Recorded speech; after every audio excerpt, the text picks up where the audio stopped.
علاش ما كيخدمولناش لهاد السيارات بحال الكونغو بحال 19. المهم السيارات ديال الدراوش كتلقاو مشكل، هاد البوالاي هادو اللي كتشريهم 200 الواط ما كيخرجوش نفس الفعاليه مع السيارات الجداد، واخا هي راه نفس البوله. كما كتشوفوا هاد السياره هادي عندنا فيها مشكل، وهذا المشكل كاين في الكونغو تقريبا كامله، و 19 المهم الحديد الدرويش كما كتشوفوا. شعل الضو، هاد الضو راه كيشعل، داير الفار يعني الضو الكود الفار كلشي كاين، كلشي سلامات. واني شوف انا غنشرح لك مزيان باش تفهم. دير الكود، دير الفار، دير الكود. في الكود خصو يعطينا واحد الشريطه هنايا، واحد الخطيط، هذاك هو باش تعرفوا الكود. اما هنا الا لاحظنا مزيان فراه كيعطينا غير الفار، غير هو كيجهل وكيضعف، والسير فين كاين. الحل كاين في هاد البوله هادي.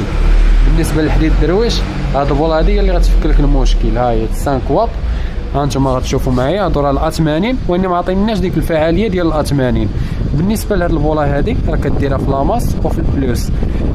كيوقع هنايا بحال كيوقع واحد الروتور كيشعل غير الفار، يعني بحال هاد السيستيم ديال البولاص كيدير واحد الروتور في وسط الكالكيلاتور ديالو اللي هي هذيك، وكيبدا يشعل عندك غير الفار، غير هو كيضعف ويجهد، هو راه نفس البوله غير الفار.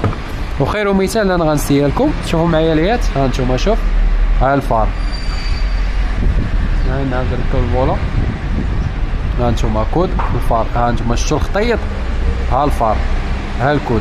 مع العلم ان هذا راه فار، ياك فار هذا، كود هذا، دير الكود، دير الفار، ها نتوما لاحظتوا الفار، دير الكود، هذا راه الكود. ها نتوما لاحظوا، انا غنركب البويله، ها هو الخطيط جا، ها الخطيط مشى. الله يسخر الامور. دابا هاد البويله هادي غنخليوها هنا، هادي غتبقى معاه، راه ما كتشعل ما والو، ولكن هنا راه كتيسر الامور. دير الفار، دير الكود، الفار، الكود.